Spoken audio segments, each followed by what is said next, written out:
much, people, for joining us today. My name is Jim Walker, and I'm one of the directors here at Walk 21. We're an international NGO working to support the development of good walking policy, helping countries, cities, communities improve their walkability and improve walking, really, for people all over the world. We've been generously supported by the Volvo Research Education Foundation to help us look into national policies. We'll be providing some training later this year on national policies to help governments. But as part of our research work, as part of that training, we're also interviewing people to really understand, people who've got a policy already, just how did that policy develop? How easy was it? How challenging was it? And of course, what we're really wanting to understand is what might be the lessons that we could learn and share with other people to inspire countries who might want to develop a policy or refresh their policy. What might we learn from the experiences of other people? So it's a series of talks, and today I'm absolutely delighted that we're with Tadej Zaucer. Is that right? Am I saying it right? Tadej Zaucer? Zaucer. Zaucer, excuse me. Tadej Zaucer. No problem. Okay. From Slovenia. And Tadej, you've got a key role in the mobility department here in Slovenia to develop the right policy for pedestrians, for people in the country. And really just get us started. Could you just explain just what your role is and how long have you been doing that job for? Yeah, I'm on this position since 1st of March, so not very long. Very new. Yeah. But this is a process here in Slovenia from the last election in the previous year that ministries were formed in a new way. So we're no more part of Ministry of Infrastructure, but we're part of new Ministry of Environment, Energy and Climate. So transport policy, transport strategic level of transport is in Department of Environment and Climate now, not in infrastructure, which is very new for us. But yes, from the last month, I'm heading this small department of transport strategy.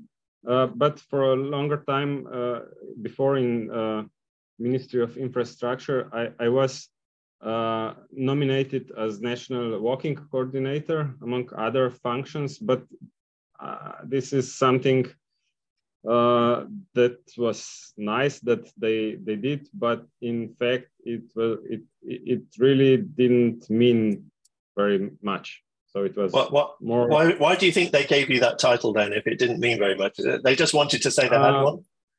Yeah, kind of. Yes. We were trying to do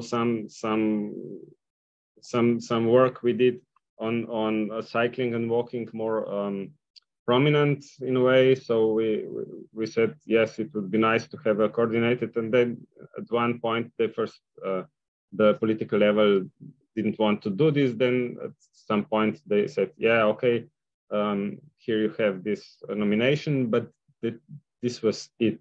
So it was more up to us how we develop these policies in connection to cohesion, to European cohesion funds in the beginning. So it was very important for Slovenia to have this funding. So it was Ministry of Infrastructure at this point that was we had just enough money for municipalities to help them to build some small projects and to develop sustainable urban mobility plans. This was So really yeah. So just to interrupt, you're an engineer by training, is that right, or you're a planner? yes, architect, An urban architect. planner. Okay. Yeah. So they gave you a title. They asked you to then. It was a political decision that we should have more attention, and it was seen as potentially a way to increase some funding, external funding to come into the country. That might be helpful if it was organized, or was it also about reallocating money that existed internally in Slovenia? Actually, we had when we were employed at the ministry, Slovenia already had this funding, but it was just in the phase of becoming functional. So in 2016, when our unit was formed, there was this small amounts of European money for municipalities, and so we had to prepare the conditions how to involve this money in local policies. Very interesting. So you already had money. You had money, and you had to develop a policy to spend it. Yeah, basically. Because, interesting. Money was. This is European funds. The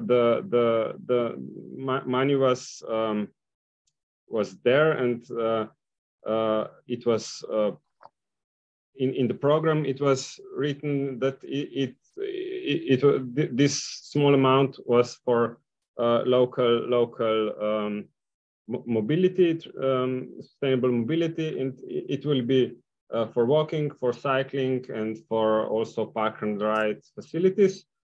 Okay. And there was no policy behind this. It was just it was meant for the municipalities for these purposes. And how much money are we talking about? How much money is it? At the beginning, it was like 40 million euro for the whole Slovenia. It's really not a lot of money. Then it became a bit more, especially for cycling, I have to say. Not other things, because cycling was somehow very, I would say, popular in the municipalities because it was nice to build something. Nice to build mayor, something. Yeah. Yeah, I like to do this. Yeah. Okay, so you've given us a helpful introduction to understanding we had money and it needed to be spent in a strategic way. You needed some policy. Yeah. Tell us about that process then. The policy was there in the form of the transport policy of Slovenia, which was way too strategic, way too. I mean, the goals were okay, but then these details about walking, there was nothing in it. So we had to develop how to spend this money in local communities. So how long did it take to develop a policy then? And did you do it on your own, or did you do it in collaboration? It was a combination of both. We had to do a lot by ourselves, but we did involve some experts, and of course we did talk to municipalities about their needs, about what they want to do, what they have projects prepared, because for some projects we need to start building quickly, and we had already before the national guidelines for sustainable urban mobility plans. So this was the first step. So every municipality that wanted to get some funding for infrastructure, they had to prepare SUMP first. Okay. And it was also I mean, fun. you've got more than 200 municipalities, I think. Yeah. You know, writing sumps are complex processes. They take time as well. And you've got the challenge of needing to spend money and write policy all at the same time. Exactly. How's that going then? Do you work with the biggest ones first, or the people who've already got a policy? Is that easier to work with them, or how does it work in reality? In reality, it was a problem. We had like a few SUMPs before that. It was in some cities that developed SUMPs through some European projects and so on. Then we had this Ljutomer, a small town that was a pilot project for this preparation of guidelines. So we had some experience with this, but still, when this call for SUMPs was out, it was more than 60 municipalities at the same time starting to develop SUMPs, and not so many companies that could develop those sumps. There was a series of seminars for these people. So they didn't have experience with SUMPs, but they have this today's seminars, so they knew how to do it, but still it was a problem. So one problem was that some of them really were doing like 10 SUMPs at the same time, which is not really good. Then some of them were just, I would say, trying to get opportunity for some new work, yeah.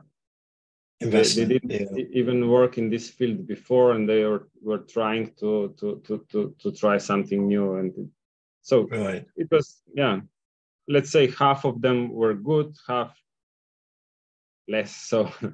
Yeah. So you've written a document now. Just give us that outline. You know, how big is the document, the policy that exists, and what's its relationship to the master plan sort of for mobility in Slovenia? You know, have you got a pedestrian document that is just for walking?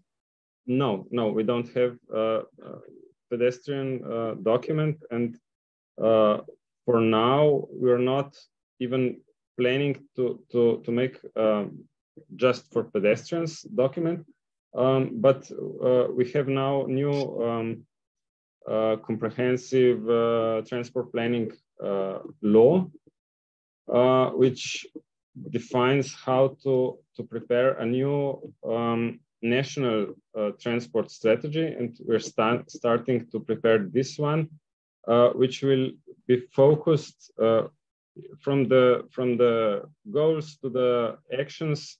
It will be structured so that we will have special goals for short trips inside settlements, inside towns, and this will be mostly aimed at walking first, because as you mentioned, there are very large number of small settlements in Slovenia, which is really walkable distances. So in this part of national strategy, we plan to have really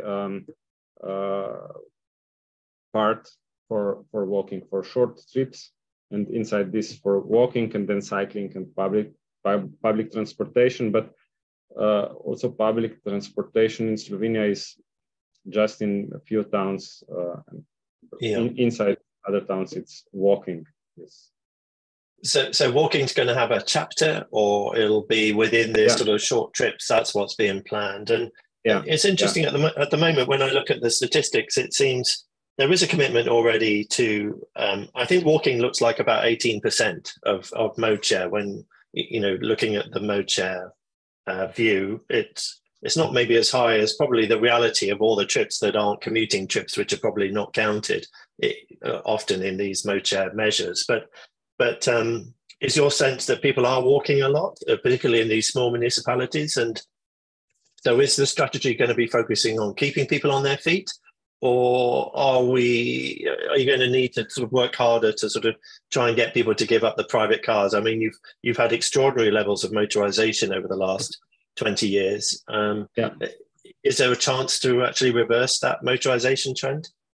Yeah, we're trying to find a way to do this, because I would not say that share of walking is big. The data says about 20% of walking, but this includes all recreational walking, which is important. So the level of walking in all trips is not that good, and I would say that especially in small municipalities, this is sometimes bad, because everything, I mean, you can park your car everywhere and so on. So in some small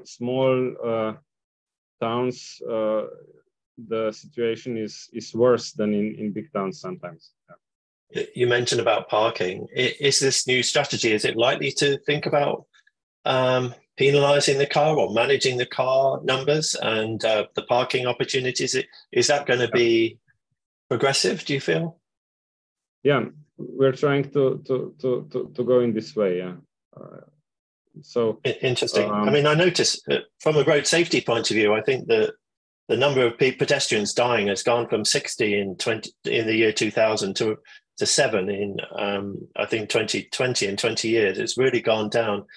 What would you say, is that about managing cars as well, or is it just because people have less amount of walking? It's hard to say. I mean, if you ask the infrastructure people, they will tell you that the most important thing for road safety in Slovenia was when we abandoned the highway tolls. So now we have this vignette system. You pay once and then you drive all the year. And they said that this was the best thing for road safety, because everyone is on the highway and it's more safe than before. But that I wouldn't say that the data really supports this. Yeah, it is more safe. The cars are better. The driving culture is getting better. Still, it's not good. But part of this is, of course, also less people walking. Yes, I noticed that I just wanted to talk about Ljubljana just for an example, because I don't know whether it's helpful having Ljubljana being world famous for what they've done to improve the situation for pedestrians and for cyclists. But it took a leadership of a brave mayor some years ago. I think they're still in power now, re-elected 3 times. But in their first year of office, they said we're going to take the cars out of the center of Ljubljana. Now, has Ljubljana helped set a framework at a national level that's given you an opportunity to say we can be bold, we can be progressive with the way that we give different priorities to the hierarchy of different modes? This is a kind of how would I say, controversial topic in Slovenia to compare anything with Ljubljana, because Ljubljana is so much bigger than anything else. Everywhere else, which is of course not so much true. I mean, Ljubljana is not a big town in any sense. It is bigger than other towns in Slovenia, but still it's not that the steps Ljubljana made are something that anyone else couldn't do. The problem with Ljubljana, maybe less obvious, is that Ljubljana really did a great job in the center, but out of the center, it's not so much that was done. Also, some standards that were set in 60s and 70s in new parts of town there at that time was quite okay in terms of walking and also cycling. So it was not that Ljubljana started from zero, but yes, the abandoning through traffic on Slovenska and also closing some other streets for all the traffic except pedestrians was a process that took quite long and was very good, but it's very much still just in the center of town. And at the same time that this happened, the town center was more and more kind of touristic domain, I would say, and the central functions of shopping and leisure and so on was moving to a new part of town that was very car oriented. So yeah, this is so it hasn't particularly been an inspiration for other municipalities to copy that formula or that process. No, if you say this to any other mayor in Slovenia, they will say yes, but we are smaller than Ljubljana. This is not relevant for us at all. Okay, so how are you going to write a policy that's going to, you know, you've got this one scale, haven't you? You've got this one example, and I know people travel from lots of places to go and see it. But how do we actually scale then the ambition, the political decision that said we want a walking coordinator, the finance which is already there, the municipalities who's asking for the money? Could you describe what you think is the money should be spent on? How do you think, how is it being divided at the moment? And what are you going to write in the policy to sort of give some priority to these factors? Mm-hmm. Yeah, for this part of strategy we're starting to prepare. First, we'll try to develop some clear goals for short trips. So we will not start from walking, we will not start from cycling, but from the basically different and from different mode share for short trips, because mode share for short trips is very different from mode share for long trips. And also the possibilities are much bigger at this field. So this will be the first steps. We will have some public consultations and some workshops and so on to develop these goals. Having in mind also the Green Deal and so on. So we have to do something. How can we do this approach? And then we'll try to identify what the obstacles are for people that they don't walk more on all levels, not just infrastructure, because this was the main problem with all the strategies until now, that it was very infrastructural always.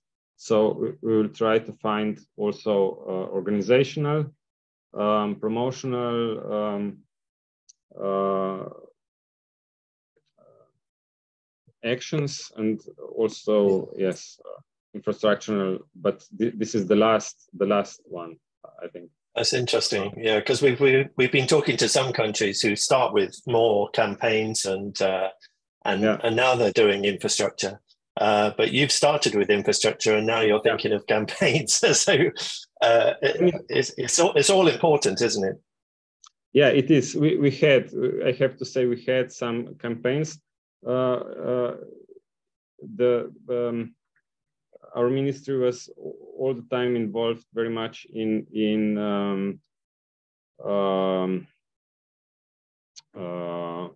European Mobility Week, and also we did for 20 years coordinate the activities between municipalities.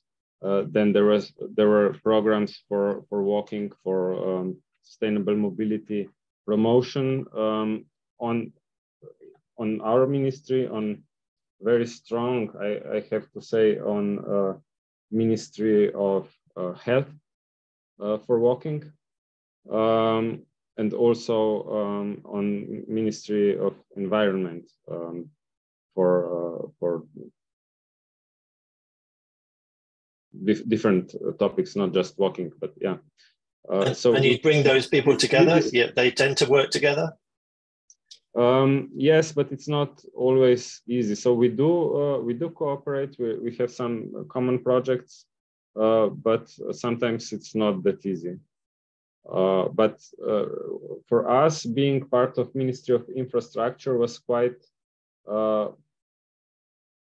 It was difficult to put these softer measures in the bucket, because it was always the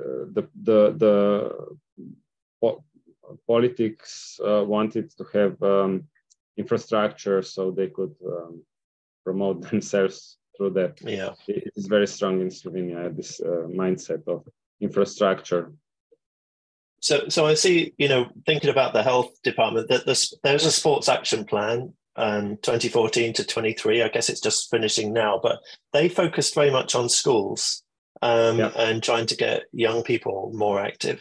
And I think since COVID, they've also put some targets and sort of looked into technology about how to sort of create some sort of fit barometers and things to try and get people more active. Do you think working with the Department of Health is going to be important to sort of target these campaigns to sort of get people to increase this 20% at the moment, that maybe gets people a bit more out of their cars, a bit more active? Yeah, of course. We did cooperate with them quite okay all the time. And I think it will be somehow in our focus for our strategy too. The problem with kids, with young, is very strong and very special in a way, because in the last 25 or something years, this tendency for driving kids to school is very strong. It has worsened a lot in this short time. So one thing is that if kids are not, if they live not close enough to school, or if they don't have a safe way to go on foot to school, then municipality has to provide for them free bus to school. Okay. So that's a cost. That's a cost. If they don't, if there's not a walkable way to get to school, they have to pay for a public transport.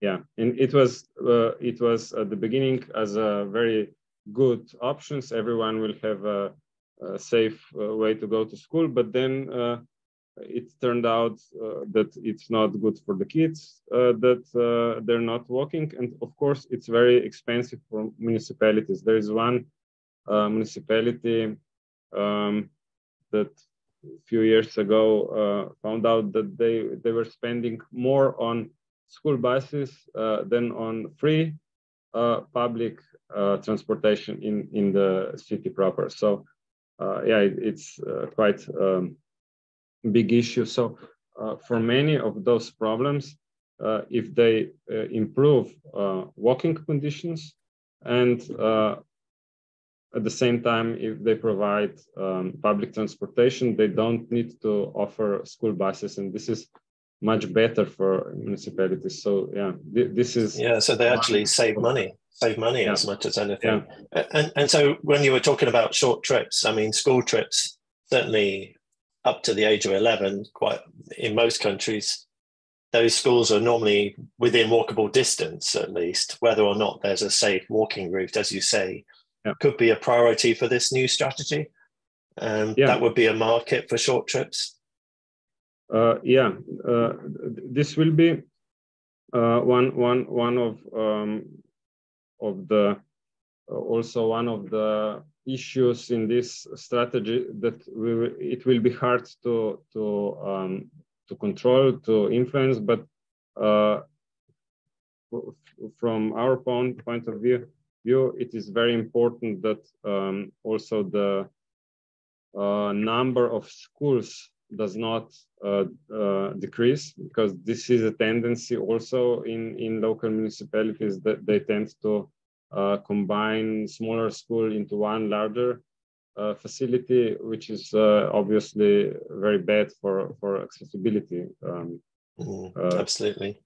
Yeah, so this is one of the problems that we will address, but it's not really in our domain to control. Absolutely. This is sort of land use planning, isn't it? Trying to influence that to some extent, and zoning some decisions around where residential areas go. Sorry? Yeah, where residential areas are developed as well, relation to services. Yeah, also this, but the new residential areas are not that huge areas. It's more small patches around built up areas. The problem is that the school that already exists, but there's not so many kids around. They're closing them and building new ones combined for more. And you've got an architectural background, so I'm interested in like the comfort levels. We're talking about safe trips to school, but what are those safe routes? How do we define them?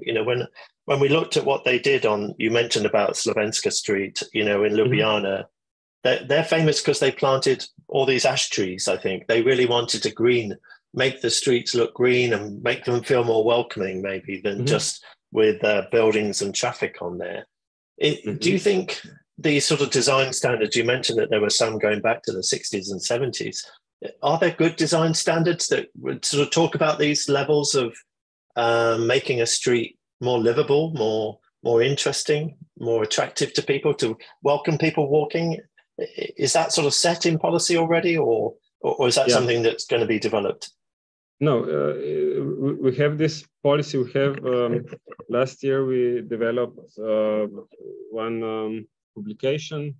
Is this the national guidelines for walking infrastructure, which also deals with all these aspects of making public space walkable, not just building sidewalks, but really making public space walkable. So also in those projects that our ministry is supporting financially, we try to introduce some quality standards, not just the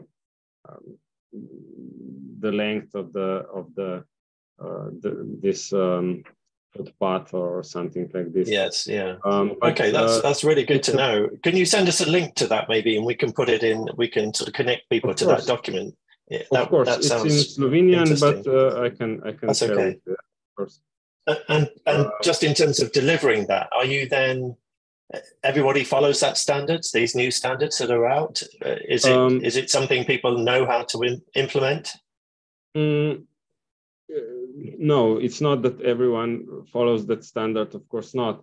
But we try to influence this with the projects that we support. So if we financially support a project, then these standards have to be followed. And this is, from our point of view, the best way to do it, because it's very hard to make these standards so strict that it would be obligatory. And it doesn't work that way. But if you do this through tenders for municipalities and so on, you develop this culture in a way. Yeah. Yeah. So the culture. Then, did you draw these guidelines together? Did you do that, or was that again cooperative, or did you commission that bit of work? We commissioned this, and it was some people from the University of Maribor, Department of Transport and Architecture. Right, interesting. Do you find it useful linking with universities? I mean, using that knowledge and that resource? Yeah. Yeah, we hear that a lot in different countries as well. Very, very interesting. And so you've got these new guidelines, and so you've just to sort of summarize, I guess you've got the responsibility, you've got a budget. You haven't particularly got a policy, but you have got this guideline document. That was what you focused on first, to develop guidelines for infrastructure so that you knew what the street was going to look like, what walking needs to change in order to support what people want. And I think this is really interesting that you're doing the policy part last, to some respects, because you sort of defined the agenda, I guess. Mm-hmm. When you launch those guidelines, did you get political support for that, or is it sort of seen as a sort of technical document? I just wonder how easy it's been to sort of work sort of from the grassroots up, I guess, rather than to come from the policy down. I would say that it is not. It was seen more as some technical detail stuff than really policy, and it's easier that way, because as being part of Ministry of Infrastructure, it was always very focused on infrastructure, on big projects, on highways before, now on railways. So everything more soft or more walking, cycling was a bit off the main course of the ministry. So it was more technical than political. Sounds like you're really catching up. Yeah, no, I appreciate that. We're just thinking about time then. I'm keen to sort of think about your process here. What lessons might you share for other people to benefit from? You've approached it because of, you had money and then you needed, some documentation. You need to negotiate with quite a large number of municipalities. What would be, from your experience, a sense of how other people might be able to get started with developing walking policy? Or, would you suggest that guidelines are a good place to start? Actually sort of get it drawn, get it mapped out, explain what the agenda is. Would that be something you'd recommend? Yeah, I think guidelines are a good start, but you have to move from this point on quite quickly, because I think we have this problem. We don't have just guidelines for walking. We have also guidelines for few other topics that actually didn't really start. We developed guidelines for mobility plans, and it's not very much used guidelines. So I think it's both. You have to have some documents, some guidelines, some technical control of what will be done, but then you have to do this, and you have to have some amount of money to support municipalities. I think this is really very good from the national point, because just proposing or even making some things obligatory to do and not supporting financially doesn't work, at least not in Slovenia. But when we have some funding for municipalities, you can quite quickly develop some. And is that funding 50% or is it 100%? It was 80 or 85%, but then in reality it was less, because we did fund 80%, for example, but not the taxes. So taxes are VAT is 22% in Slovenia. So it's not actually 80, but it's less. And then we didn't fund the whole projects, but the walking and cycling part.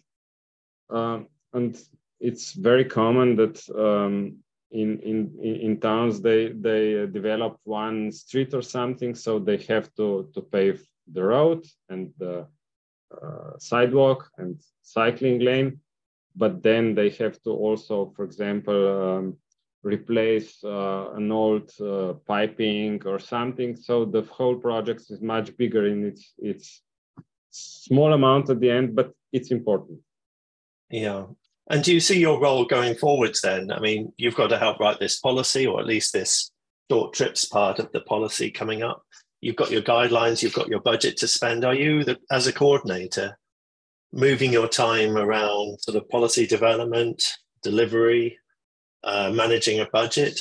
How does that work? And do they need more of you? Or do you think, are you going to get a team, do you think, eventually? Yeah, I mean, we are a team. And much too small team, I would say, yeah. And also at the beginning, it was one team that were dealing with all this stuff. Now we have one team for transport policy, one team for sustainable mobility, for projects, and then the third team basically for supporting municipalities, so they have all these contracts with municipalities and so on. Yeah. So you've already been divided into four, or your four areas have already got their own sort of subgroups. That makes sense, doesn't it? Yeah. Yeah. Okay. I think this has been really helpful. I don't see any particular questions in the chat, but I think it's really interesting to hear about the progress that has been made at a national level. I guess, just to maybe wrap up, can you have a sense of, are you optimistic about that this is going to work? Do you feel that there's the right level of support from the politicians, the sort of, you've mentioned academics, the community? You've obviously got the technical skills. Do you think this is going to work as a sort of formula to help Slovenia hit the targets that they want to for climate and road safety and physical activity, all the things that where walking could be a solution? Yeah, I am optimistic. I have to be, and I think we are on good course now. I'm optimistic about this new settings to be transport policy being part of environment and climate ministry.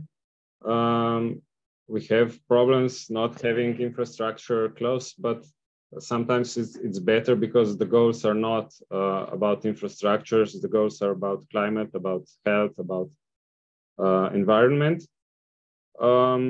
This is one thing. Then another thing about